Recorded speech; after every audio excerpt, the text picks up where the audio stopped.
2, 1.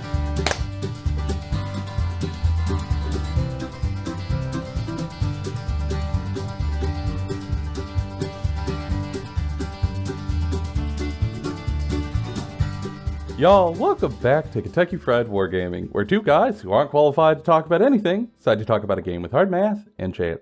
I'm Joe. And I'm John. And we're coming at you today with the first video version of the podcast, I believe. Yeah. I think this is the first one for the podcast. Sorry, time has shrunk and expanded a whole lot for us in the past week. Yeah. For sure. For sure, and 7 years ago. It has been quite a week. We have spent many days. We spent 6 days doing 27 videos of faction focuses. That are, hopefully by the time you watch this, all uploaded. Our partners, Seth and Tanner, are editing their butts off currently and trying to catch up to our recording frenzy. There are 4 of us who do the show, and they are working hard to do the other half. But for us, we get to rest, at least, until we had to record the podcast the day after. Rest is a funny word for we're doing other things now. We're still doing Warhammer. But now that we have covered 27 factions and learned about all of them, truly, like read through most of them, all of the factions. Yeah.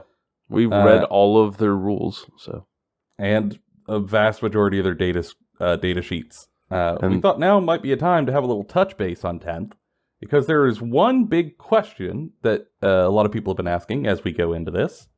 Is 10th edition actually as good for new players as they advertised? Boy howdy, is that an interesting question to answer. One that we thought was interesting enough that we could do a full episode on it, rather than trying to cram it down into a couple of minutes. Yes. Yeah. I think that this is also great to talk about right now after we've released all of those videos. Like, it's a really, I think, pertinent question. Yeah, especially for us, because we obviously, our target audience is sort of the average wargamer. Not like tournament competitive people who are hyper invested or maybe have the funds to support jumping armies super often and keeping up with competitive metas. We're really trying to talk to average wargamers like us. And you're just your average shop, or play with your same buddy, forever. And if you're like us, you don't have infinite hobby dollars. You have a limited hobby budget. It can only go so far. So at this sort of time when, people might be thinking about trying a new army, or new folks might be thinking about getting into the game, we really think this is a good discussion to have so you can make a smart decision with your limited hobby budget on, whether it's right for you or not. But before we talk about that, first we got to talk about hobby time and games played. Clap on 3, John. 3, 2, 1. All right, John. What you been up to? What have I been up to? I say knowing damn well that we have spent the past 6 days together. 7. Today is 7. Yeah. Yeah. 7. Yeah. I have done next to no actual hobbying. But I printed some stuff. I've made a ton of lists. I'm getting ready for Joe HammerCon 2023. Mm-hmm. Woo!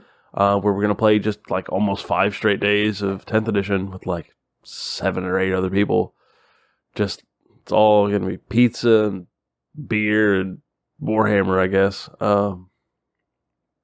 Really, honestly, it's going to be us playing a couple of games and going and stepping outside while we all grill and then talking like a bunch of middle-aged men. Yeah, we're going to grill out on the deck, have a little meeting of the minds, the Knights of the Round Table getting together to share tips and thoughts, and then back to it. And if anyone says a word about crypto, I'm going to lose my mind. None of our friends have crypto money. I know. They've got Warhammer money. We've been busy with the show, so we haven't done a lot of hobbying. But getting ready for that event is the next thing on the docket. Whew, buddy, yeah. Reading all of the indexes, getting all of the points, starting to prepare multiple lists.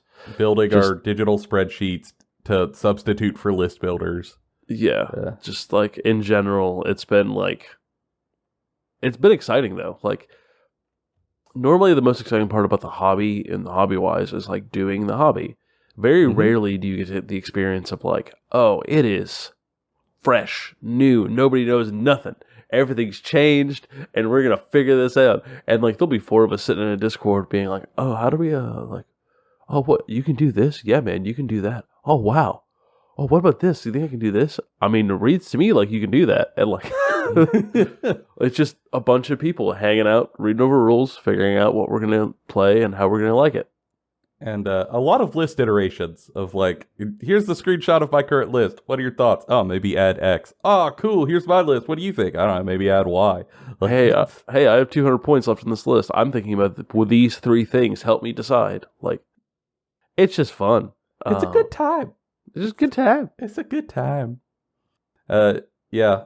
For me, it's been, largely the same. We have lived the same lives for like a week. We would go to work our work days, come home, do our necessary house chores for like an hour, scarf food, and then meet to record for 4 hours straight. Often we are both eating food, going, "All right, so like, what faction are we covering today?" Like, and then repeat every day. Wouldn't it? Honestly, I would still do it going back though. Like, it was a good time. I would. I don't regret it at all. Like, not at all. It's at the time of recording, we're about halfway through the uploads because again, our editors are working their tails off just as much as we are. But we just buried them in stuff. So only about half of the videos are completed and up on the channel, and the response has just been really heartwarming and made it all feel entirely worth it.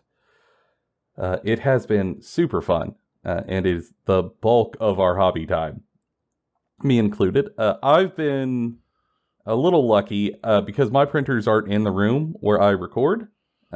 Printers now. But my printer's not in the room where I record, so I could 3D print while we were recording, so I could still get some hobby done. Because this absolute bastard has convinced me to try a new faction. Yeah, I did. After convincing you to get another printer. Like, that's true. My printer's been having problems for a while.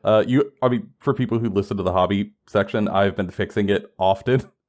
And eventually it got to the point where like I have ran it into the dirt. I got many, many, many dollary dues worth of prints out of it.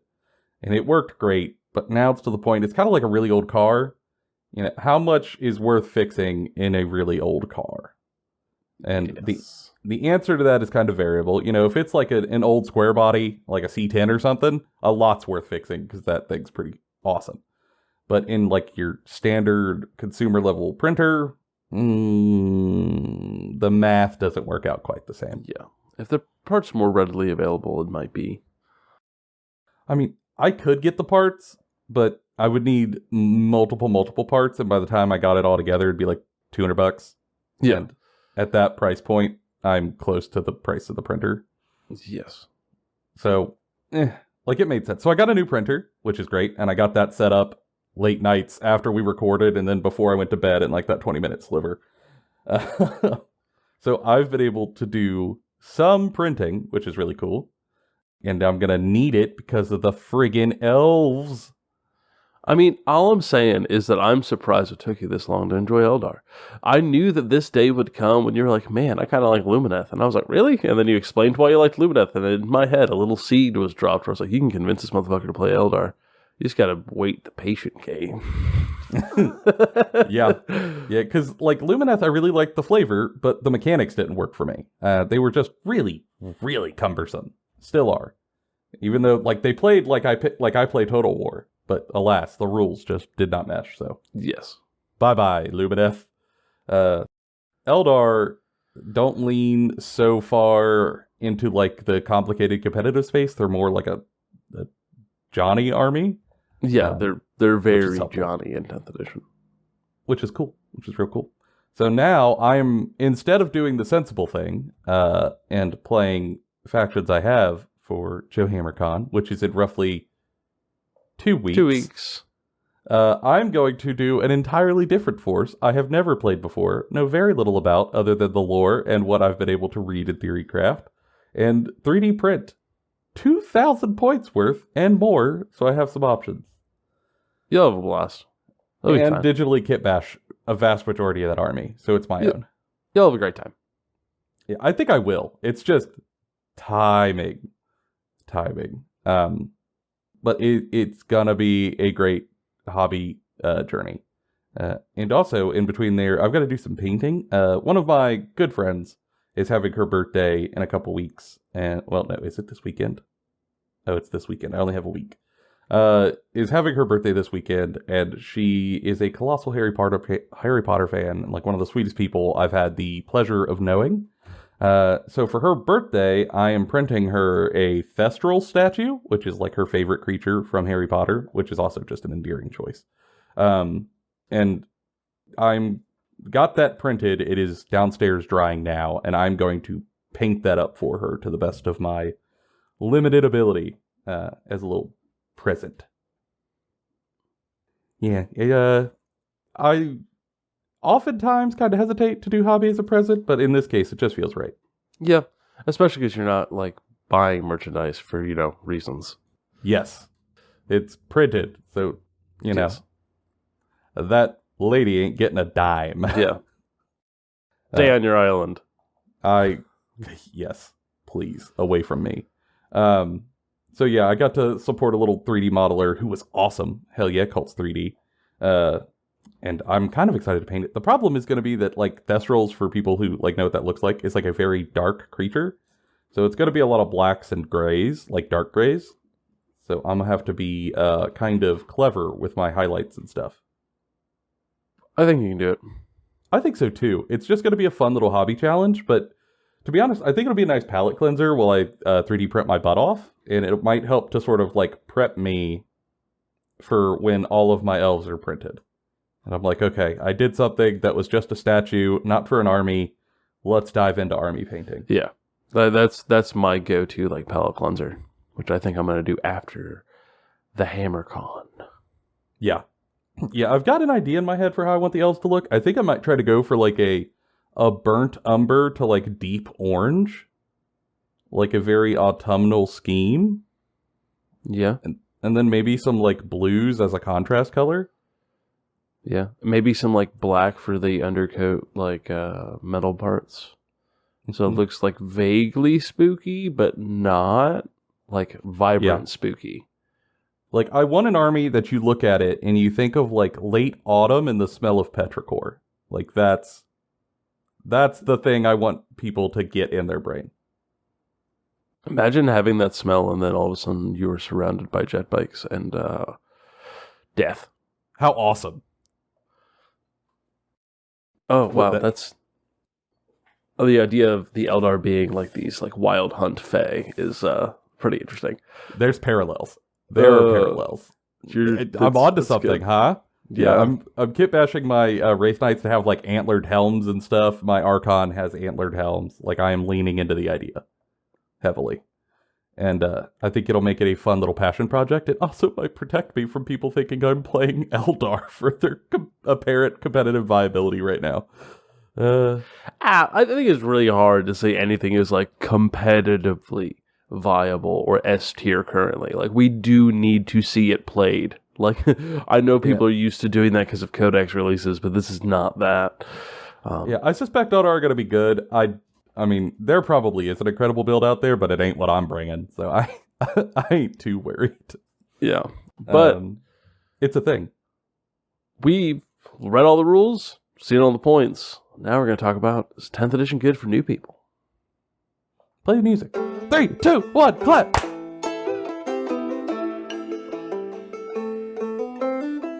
All right, John, 10th edition. We've read so much about it. Truly, like, we have deep dived the hell out of it. And yes. I do want to preface this. We have not played 10th edition yet. We did not have points for a vast majority of our recording. So we could not play. We will be playing, like, a lot soon. Actually, probably the next episode of the Bachelor podcast you get will be us talking about playing and what actually happened. For 4 days straight. Yeah. So it's probably because our play group is split up rather far, so we just try to get everybody in town. Yeah, we just make a big event out of it. It is going to be huge. But now we got the points like 2 days ago, time of recording. So we've seen some of the points. We've read all the army rules. We've dived through everything. We've read the core rules. I think we have enough information to like answer this with some evidence and some thoughts. Yeah, I think there's enough theory there to push a direction. Like, I don't want to definitively state this is cosmic truth, but like I think we're onto something. Yeah. And for me, like the answer to is 10th edition better for new players than like 9th, for example? For me, the answer is absolutely. Like, yeah, I think heavily so. As someone who played through the 8th indexes and 7th edition, 6th edition, 5th edition, and like 9th edition, I think 10th kind of strikes a balance of like the 7th edition crunch with the 8th edition simplification. But the problem with the simplification when you go too far down that route is it makes a lot of niche cases that new players will get tripped up on. An example is like when 8th edition indexes came out, people could just bring like 200-300 like conscripts and guard with like some commissars and flood the board, and nobody could do anything about it. Like they would unless you brought an army all about killing chaff, which of course no one did. Yeah, like, you were doomed. So like a lot less of those kinds of skew lists seem to be popping up around with the indexes, and I think that's good for newer folks. And even with like the 8th edition simplification, they still use detachments. And I think that rule and like structure was bad for new people. I think the biggest change in 10th edition that makes it good for new people is that you only have to worry about a couple of things when army building, right? Like obviously points, but like you don't have to worry about weapon costs for the most part anymore. Huge because change. they're gone, right? You don't have to worry about detachments because you just need a leader, and then everything else is restrictions. So like you can't bring more than 3 of anything unless it's a battle line unit. Then you can bring 6. Easy. You can only bring 1 of a epic hero, which is kind of common sense. Nobody really wants to bring 3 Abaddons anyways. You can't bring 3 Dantes. No cloning. And like that's really easy to tell a new person, right? Whereas before, if someone say like really dove in and joined something like the Guard, and they were like, "Oh, I bought 60 Kasserkin." I'm like, "Oh, well, you done goofed. You can use like maybe 10. Like you get some of them. Now you still can't really use 60 Kasserkin, but you know what I mean." Yeah. I also think the big change, which shocked me, I did not see this coming, was the change to where now you don't have to pay for weapon costs or like upgrades on these units. Holy crap. That has far-reaching implications rather immediately. It has shaken most of the community. I mean, overall, I like it. I agree. I felt it while building my lists over the weekend, because again, like when we weren't recording podcasts, we were talking about like trying to prep for Joe HammerCon, as we call it when everyone gets together at my house. And list building was much, much easier when it's just, here's a unit, like let's say Guardian Defenders. They cost 110. You don't have to get in there and be like, oh, it's like an extra 3 points for this gun, and an extra 5 points for this gun, and an extra 4 points for their cannon. Like, the unit is that cost, period. On to your next unit you're trying to buy. I know a lot of people are like, really enjoy the little knobs you had to turn, but like, that's not really engaging content. Like, it might be engaging content for you during list building, but like, the benefit it gives you when sitting down and playing the game is too much, in my opinion. Like, you could make your units so efficient, you could afford to buy 2 or 3 extra units. And like, that cranks the game towards a level of skew that isn't beneficial. Like we see the same thing with Age of Sigmar, right? Like we both play Age of Sigmar. Mm-hmm. Age of Sigmar's been around and been doing this for years now, and it only keeps improving as a game. Like from edition to edition, it doesn't degrade. It just gets more and more refined and better. And I think that's a good direction for 40K to go into, is like trying to see what worked there and copy it over onto this. Like, yeah, and I think it will get there. The thing that also kind of struck me immediately as we were doing the faction focuses was the streamlining of faction rules. yes. You get one army rule, you get one detachment rule, 4 upgrades that you could choose to buy, you don't have to, and then 6 stratagems. And that's it. That's the extent of your rules. Yeah. Everything else is on the actual datasheet cards themselves. I mean, And it's so much less to memorize. legitimately, people in our friend group have just gone out and printed stuff at like CVS and Walgreens and like Office Max. Like the core rulebook, all the data sheets they need for their army, all the rules, and they'll have it all ready. Whereas like in 8th and 9th edition, there was, granted that was towards the ends of the editions, but you were like walking around with like 4 or 5 books. Or like even at the beginning of 9th edition, for some of those factions, you were still walking around with 2 or 3 books on top of the rulebook. Like, Yeah. You don't have to here. I prefer this quite a bit. I think so too. I think it makes it much, much easier for a new person trying to get in and learn all of this. Because before especially in 9th, the mental load to start was so high. Even on simplified armies, that it would have been difficult to recommend a new player start in 9th unless they were really into the crunch and the sort of cerebral aspects of game design. But for the average person, you're not going to want to remember 20 plus stratagems and also the individual units they affect. even breaking it down really, really simply, like looking at someone across the table and like going, hey, you're wanting to try this game because you really like the miniatures, you think they're cool. Awesome. You bought like a combat patrol, or maybe you got an army set as a gift, and you want to learn the game. Well, let's see how many points your army is, and I'll build something to fight against the stuff that you have, right? Mm-hmm. Now you can sit down with them and you can just do the math on a piece of paper. You don't have to have them download an app. You don't have to have them do a bunch of other stuff. You can have them write it down on paper, and then you can see what that point value is and build something the same. Play against them. Don't have to worry about detachments. You don't have to explain that to them. You don't have to have, you have to pay this for this gun and this for this gun. You have to be like, nope, this squad is this many points. And then they don't have to worry about learning all that minutia. They can learn the actual rules of the game, which is the biggest struggle for new people. Is I've used all this brain power and energy to build the list, and then playing the game is hard.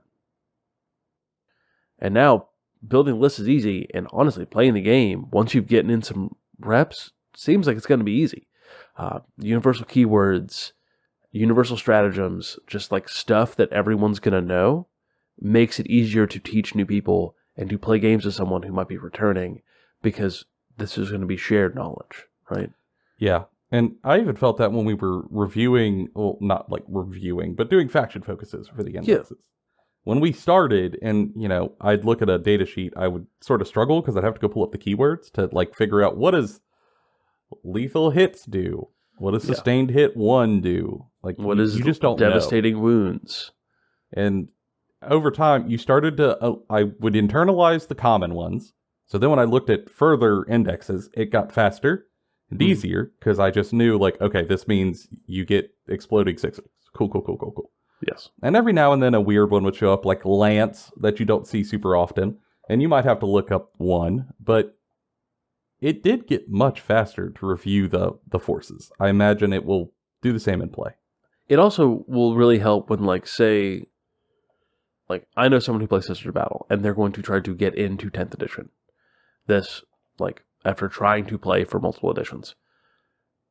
If they show me, hey, I'm thinking about getting this unit because they look cool, what do you think about the rules? I can then go look up the rules and easily understand them because of the keywords, as opposed to having to like, okay, but like, what about these 6 layered rules they have?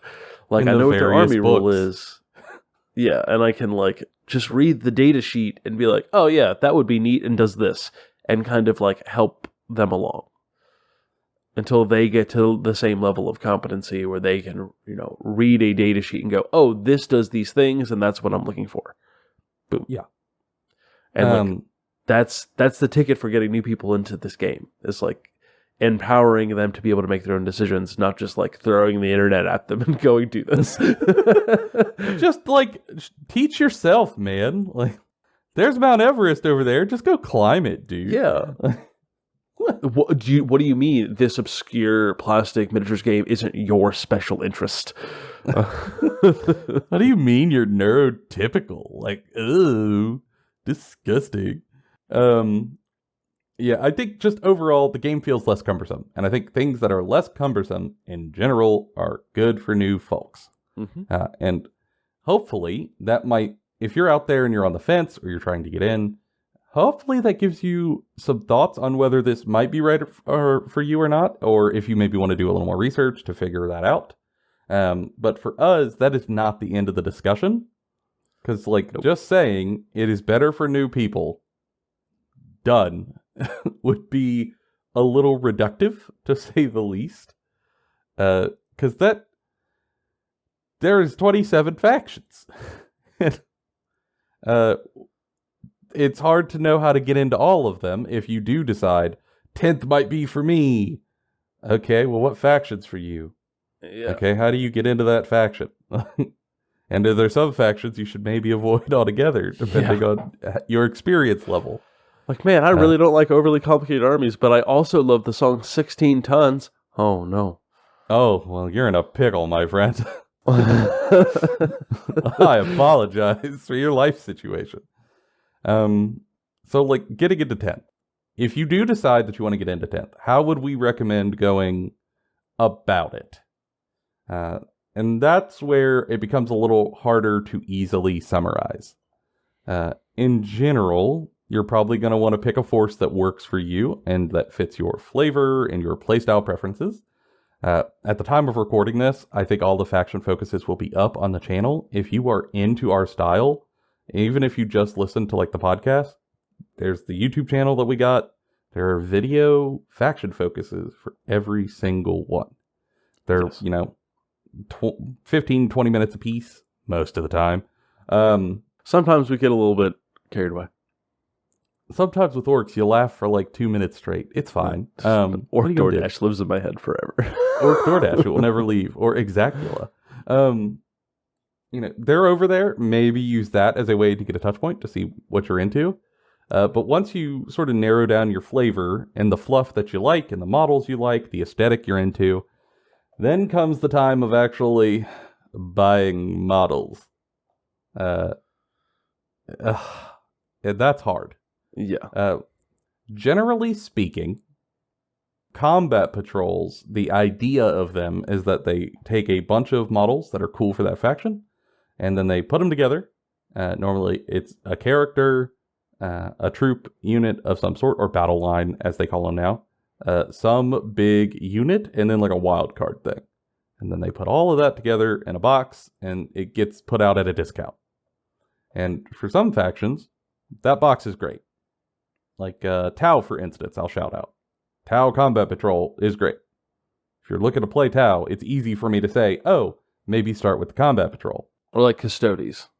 Yeah, get the Combat Patrol, you're going to have a good time. It is a good value for your dollar dues. But if you are looking at Combat Patrol Blood Angels, I might say hold up, Scooter. Or Dark Angels. There are other ways. So, generally speaking, I would first consider the Combat Patrol, and then ask around about how good it is for you. Or if that's the type of units in there that you like out of the army. Because some armies have a very deep bench of army options, and maybe those options that drew you to them aren't in the Combat Patrol. In that case, just pass it. But when you pass the Combat Patrols, now it gets a little nebulous, because you're out of the boxed land mostly. And that's kind of hard. Yeah, I think also if it really depends on what your objective is. Like if your objective is to play the game with other people you know at 2,000 points, you really want to pick a force that you can really dedicate to. Like this game is expensive. It is not a cheap hobby. And so you don't want to invest money and time and effort into something that you don't like. And I think step one, no matter what it is, no matter what our suggestion is for whether it's complicated, not complicated, easy, hard, is do you aesthetically like the range of miniatures? Even like little bit of like secret, but like Gene Sealer Cold are a very complicated army, right? But aesthetically are very unique and special. So some people do choose them as their first army. They're going to struggle rules-wise getting into them, but they're going to have a blast collecting them and getting ready.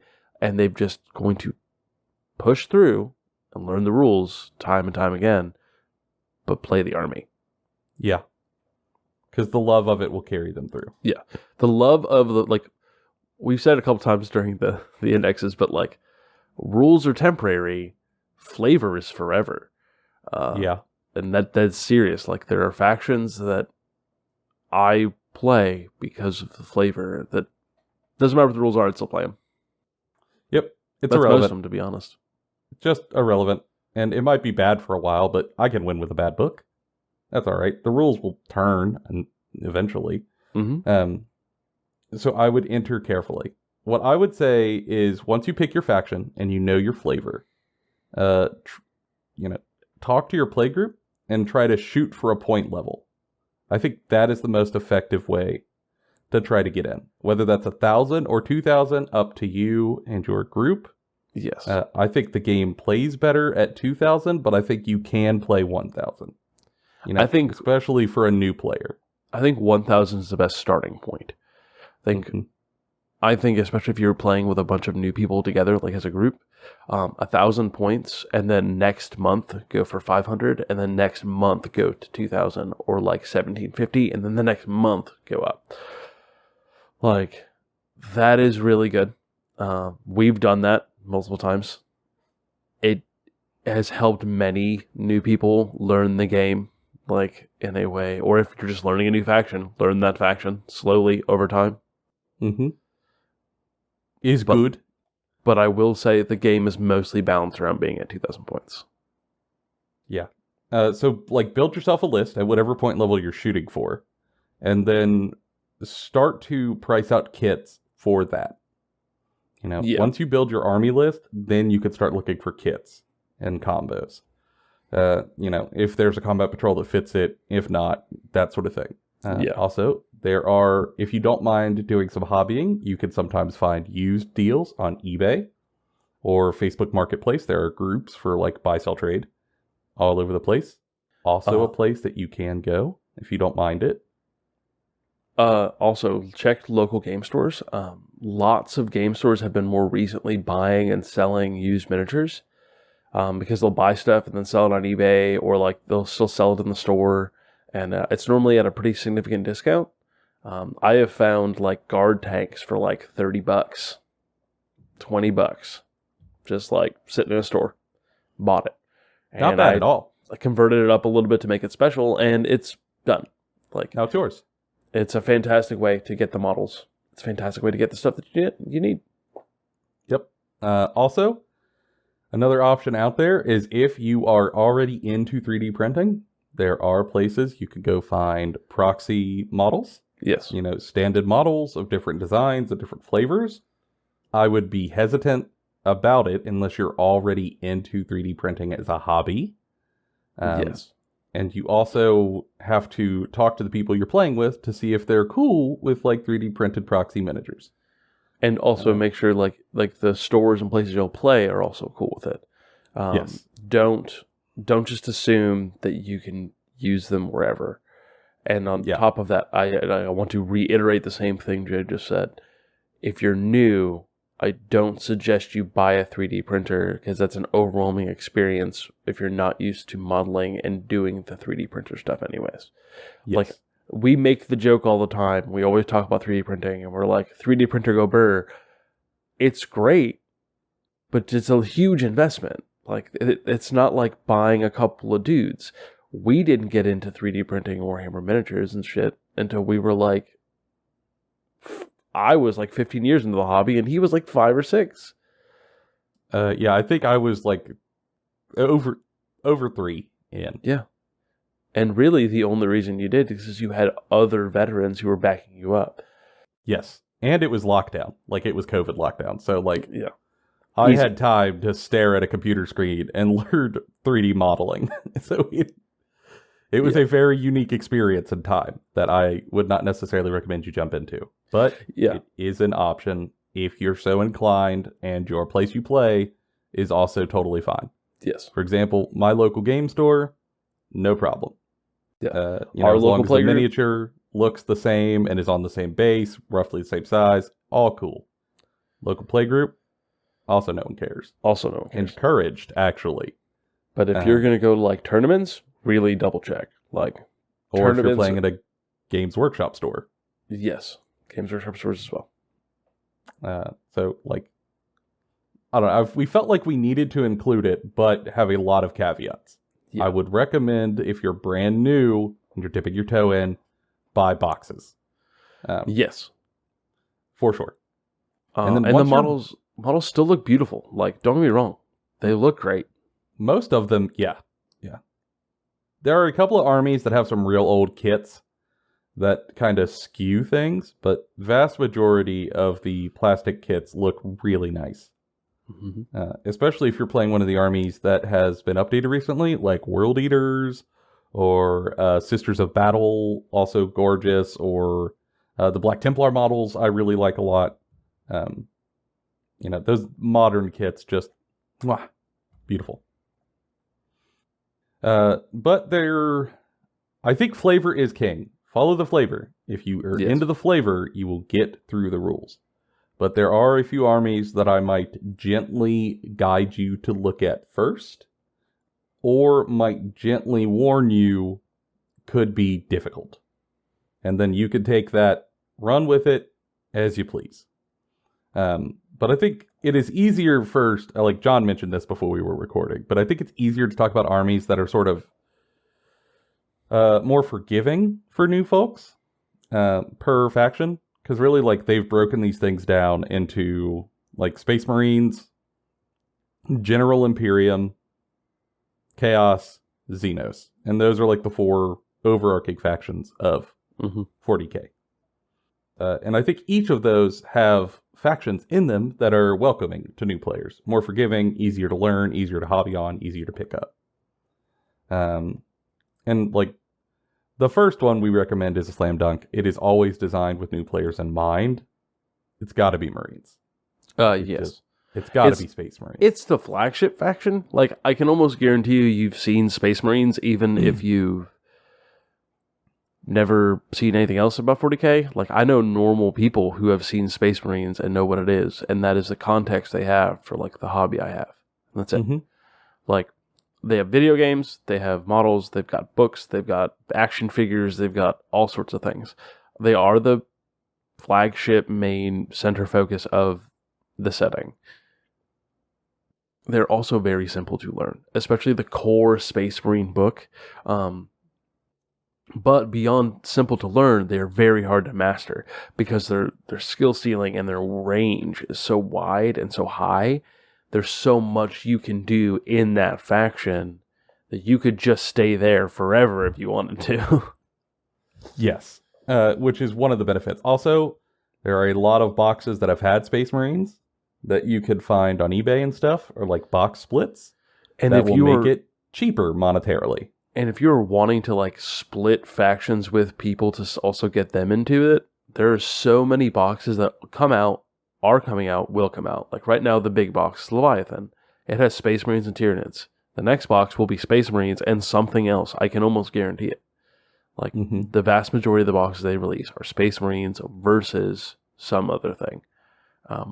Space Marines, if needing new releases is a thing for you, Space Marines get the most releases, to much of the chagrin of the community sometimes, but they do like get the most models. Mhm. They are also the largest faction. Yes. A fourth of all of the factions in the game can be labeled as Space Marines and pull off of the same codex with variations. Like Dark Angels, Blood Angels, Death Watch, Space Wolves, they all feed into Space Marines. So even if you just start at Space Marines core and then decide, oh, well, I really like Space Wolves, I kind of want to get their models, or like, hey, I really like Dark Angels, I really want to get their special models, you can do that easier. Yep. It's easy to make that jump. But maybe you're not into like just Space Marines. Maybe you're more into like aliens, as they call them, Xenos. And there, I think for me, the big pick is Necrons. Yes. Like The magic space skeletons. Egyptian space skeletons, yes. They're very flavorful and very cool. Also, though, their rules, not difficult to comprehend and very forgiving for new players who are learning things like positioning and how to utilize terrain, where you might mess up and leave something out in the open and get shot a bunch. Well, for Necrons, that's not necessarily a big issue. And they have really good combos. Like, they've got some pretty easy to understand but good combos that gives you an opportunity to like flex and learn how to utilize skill-wise. And to be honest, beyond rules, like, I will say, as a Xenos faction, they are probably the Xenos faction with the most and best quality of books from Black Library. Yeah. I like Infinite and the Divine. It's a fun book, right? It's good. The only rival to them really is Orcs, but pretty great. If you like skeletons, you like space magic, and you like weird tech, Necrons. Also, they were at the in the how we talked about like Space Marines splitting boxes. They were the other half of a Space Marine box, so they got a lot of modern models, and you could probably find that half of that box on eBay to save you some dollary dues. Well, they had 4 boxes because they had the Indominus box, and then they had the 3 separate iterations of the starter kit last edition. So those are probably floating around all over the place.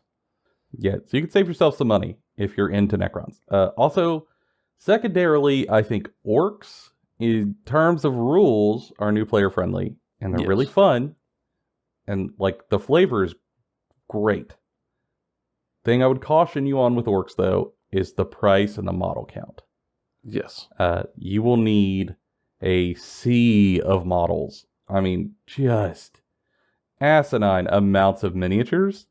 And if you buy them all from Games Workshop, you are going to spend an incredible amount of money. They might be the most expensive army in the game to try to buy from GW. I think Gene Circle beats them on that one, to be honest. But I don't think so. Especially with the new points, Orcs are so much cheaper. I think they might be number one for price. It's very expensive. So if you're going to do Orcs, like mechanically, you're going to have an easy time. And flavor-wise, it's fun. But your hobby debt will be huge. So walk carefully. Yes. But I will say it is probably up there with one of the most rewarding factions to play. Everyone loves the Orc player in the group. And Orcs have the like reputation of being fun. And their rules are always sort of fun. They're never like, sometimes they're very competitive, but they're never like, oh wow, this feels bad to play against. Like, it is like the aggro army. Yes. And so it's really easy. Like if you've played Magic, for instance, like it's the red army. It's red-green. Like it's Gruul. Yeah. For sure. It's green, aggressive, stompy. Yeah. And it's fun if that's your vibe.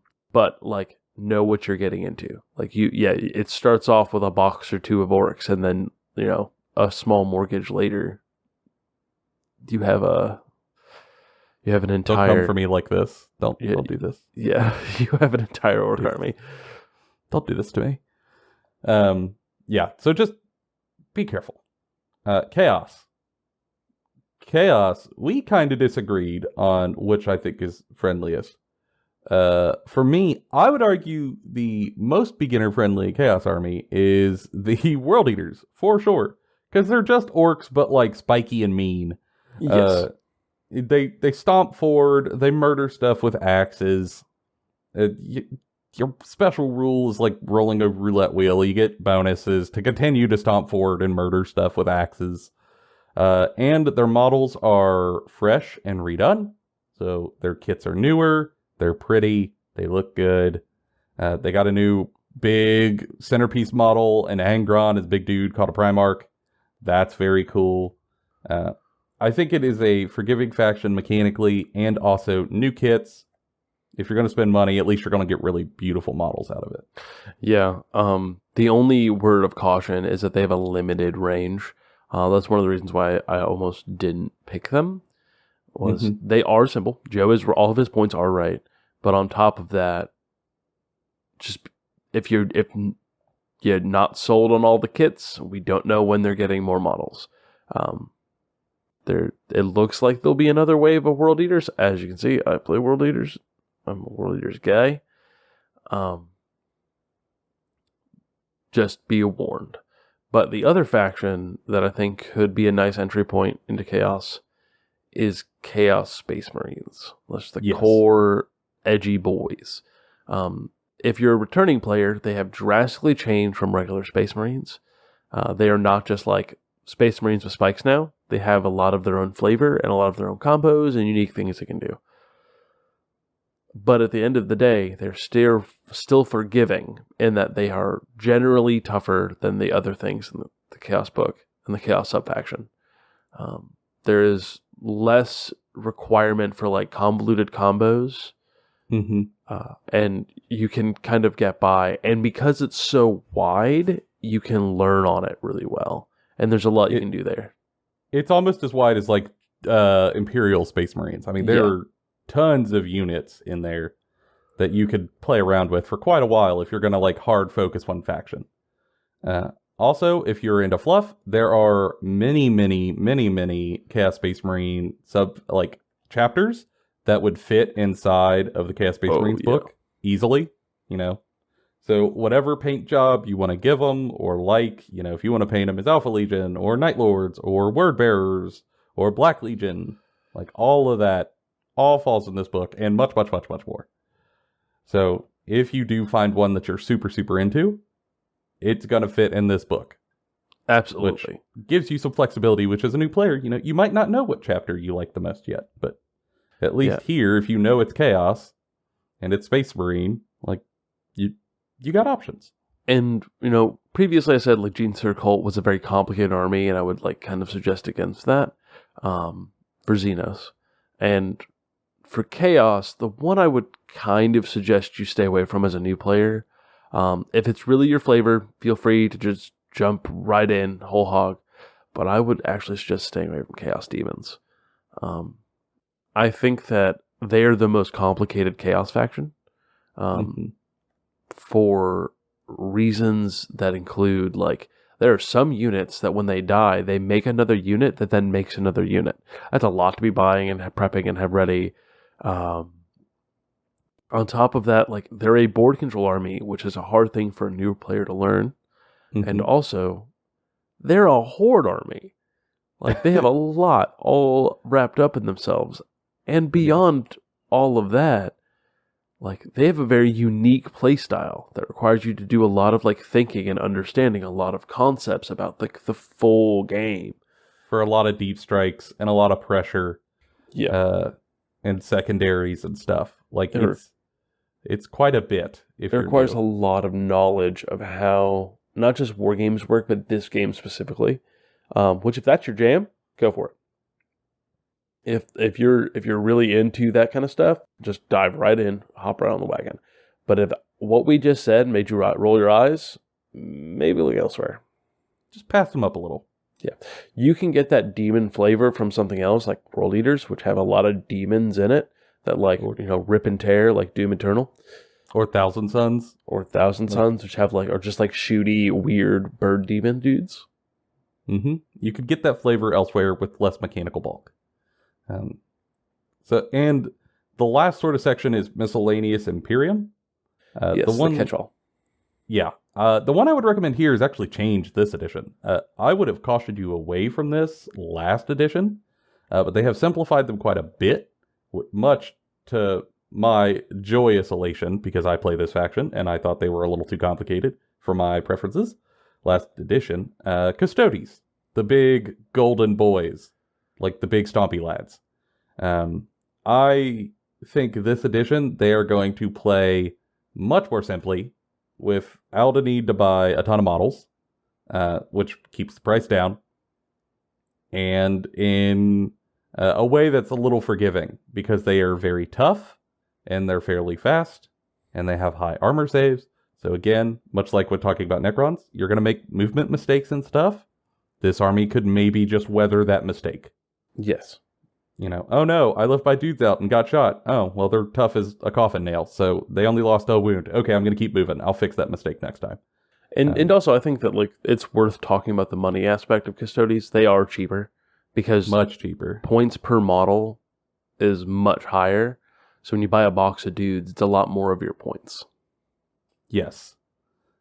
Which, you know, when you, again, for average hobbyists with limited hobby dollars, something you got to think about, I think. At least something I think about. And if you're new to painting, Custodes are really nice because there's a lot of things you can do with them, and also less models to have to paint to get an army on the table. You're probably going to enjoy it a little bit more. You can take your time with each dude. But like if you play guard, like I do, rip, you have to like paint 120 infantry, and sometimes you have the energy for that, sometimes you don't. That's like playing orcs but less fun. Excuse you. All right, like the guard's great. No one watched the movie Fury and had a good time. Define a good time, Joseph. I felt feelings. That's a good time. We cried, John. We did. Not happy, cathartic cries. Ape together strong. It's all right. Yeah, I think Custodes are good for a lot of reasons. They're simple to paint. There's not many to paint. It's going to help you learn how to like paint metallics. You're going to paint some leathers. You might try to mess around, do a power weapon, get a little wild. You know, it's overall fairly good if you're new and into the flavor. Again, flavor is key. But the one I would kind of caution you against in like Miscellaneous Imperium is Grey Knights. If you're really into the style, have at it. Mm-hmm. But they have changed them to be a highly tricky movement army with constant teleports and redeploys and deep strikes and psychic combos. And all of that together is really fun and I think going to be very compelling. But for a new player, it might feel overwhelming. Yes, I think there's a lot of gas in that army to play and have a good time. And it's an elite force like Custodes, so you could just, not have to paint a ton and not have to buy a ton in order to play it. Most of what you're painting is silver. I mean, yeah, it is easy to paint. I have thought about doing Grey Knights as another faction within the last week. It's a problem. But for a new person, trying to explain all the intricacies of what those tricks they do and how to utilize them to win games is harder than something like Custodes, which is pick buff, put on dude. Mm-hmm. Much simpler. Much more simpler. Yeah, just enter with a little caution. But if you're playing at 1,000 points, you can ease some of these frustrations because there's less to sort of manage at 1,000 points. Yes. Than if you had a full 2K army off the rip. So again, there are mitigating factors here. And also maybe you're just a big galaxy brain person and we're not. Maybe you love playing blue-white control in Magic the Gathering and you're coming to 40k and you're like, what's the equivalent of blue-white control? Well, it's probably Chaos Demons or Gene Stealer Cult. Stuff like that. Yeah. It's the big brain stuff to push your opponent, put pressure on, counter their abilities, that sort of thing. And then the last caution I would give you is for two forces, but for the same reason. And that is, if you're brand new and you're trying to play your first army to learn the game and its core mechanics, I would caution you against Imperial Knights and Chaos Knights. Yes. Because those armies do not engage with this game in the same way.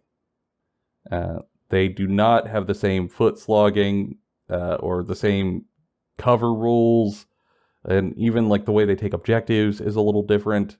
And just their toughness and wounds being so high will skew some of what you learn, and some of your tactics might not translate very well. And I think if you're trying to learn the core game holistically, you might not see all of it while running knights. And secondarily, expensive. They're expensive, and like that is a thing. They're a lot of fun. They're very cool. But I also think knights are the best when you can engage with them as long form projects. And like as a newer hobbyist, sitting down and painting a giant knight is probably not going to be nearly as fun as it would be to just sit down and paint some basic troop dudes. Like, knights are great, and honestly, I think that they're a fantastic second force for anyone because they can ally in pretty easily into basically anything. But like, know what you're getting to. Like, if your thing is giant robots and you love giant robots, okay, you might still want to do it. Warning you, it's going to be expensive. It's going to be a lot of painting, and you're going to have to dedicate a lot to that. But like, if it's your flavor, go for it. But maybe look at something like AdMech, right? Like, if you like big robots and like diesel punk, well, AdMech's still complicated, but like, it's easier than knights. Or if you like stompy robots but mecha, maybe look at Tau. Yeah. You could get big stuff over there, but it's not purely big stuff. Yeah. And again, it's easier, and then a lot of other stuff.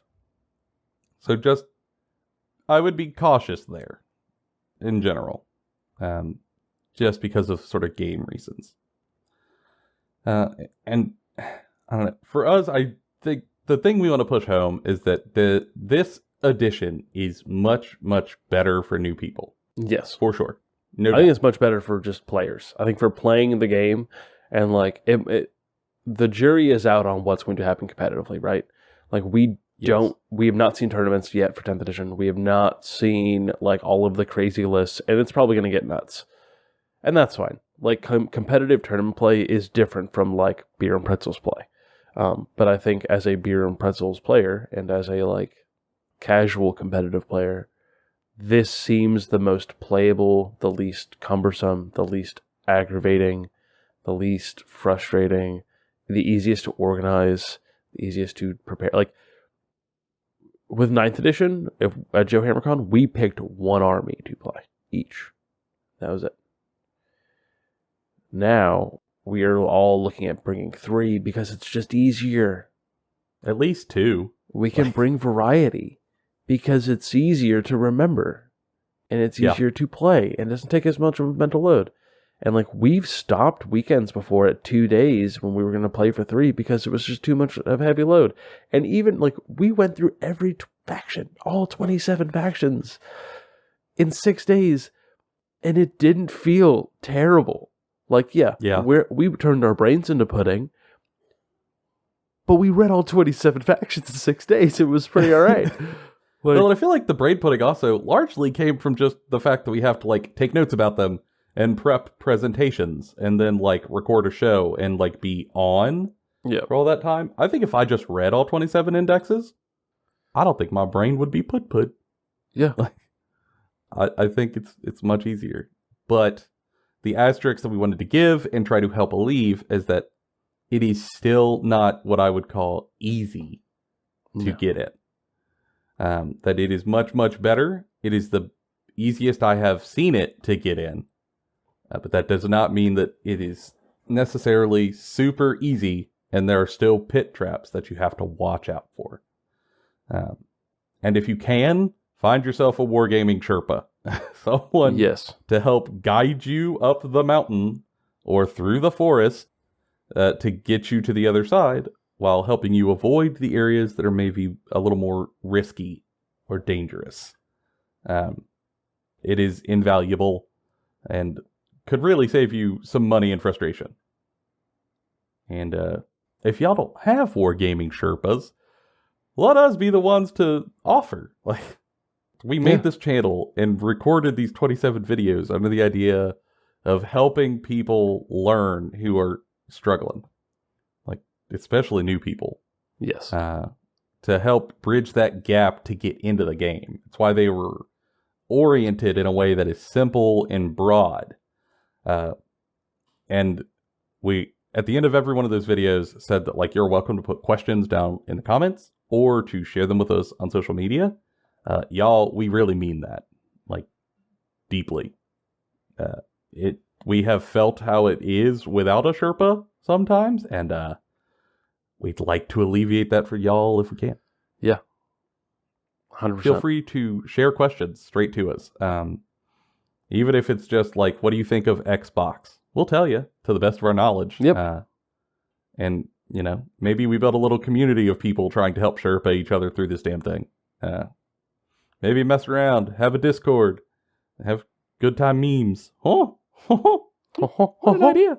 What a novel idea. But, like, that's the thing I want to end this on is, like, please, y'all, feel free to ask these questions if you're interested. I do not want anyone to get into something that they don't actually end up liking and, you know, have wasted some of their money. There's not enough money going around to be able to do that. Let's be honest. Yes. And as always, this is long form, but I'm going to plug it again. Please, if you're listening on like Audacity, like our normal listeners, or Apple Podcasts or one of the other places, if you're into it, there is the YouTube channel. It is linked. Go take a look. Now there's video. Or you can just watch this episode with our faces if you're into that. You're probably not, but alas. Stop putting yourself down. Let's build confidence, Joseph. Yes, we are building the confidence. And we will be over here planning more episodes, more videos as well. We are going to integrate the cameras into every podcast episode going forward, and it will be up on the YouTube for people who want to watch it. But we will also continue to upload it to the podcast places if that's not your flavor. But we'll be doing more videos. And now that the faction focuses are done, we have ideas. Yes. And if you have ideas, you should send us to them in the comments below or on Twitter or send us to them in one of our social medias. Even tag one of Joe's Instagram posts where you can tell him how good his models look. They look okay. But yeah, please, ideas. Lord, we need ideas. So many ideas. No idea is a bad idea, except for some of ours. But we've had some bad ideas, but it's all right. We've had some bad ones. It's okay. That comes with workshop. Fees, feel free to send them over. And if you do like the show or the podcast, leave a review, share it to a friend, especially if you're trying to help get them into the hobby. This might be a good one to share out to them. And will always be here if you have questions or feedback. We're exhausted and our brains are pudding, but that's still been all of our opinions, bona fide and Kentucky Fried. We'll see y'all on the next one. I'm going to go buy some sushi. Actually, they'll see us on the next one. John, we got cameras.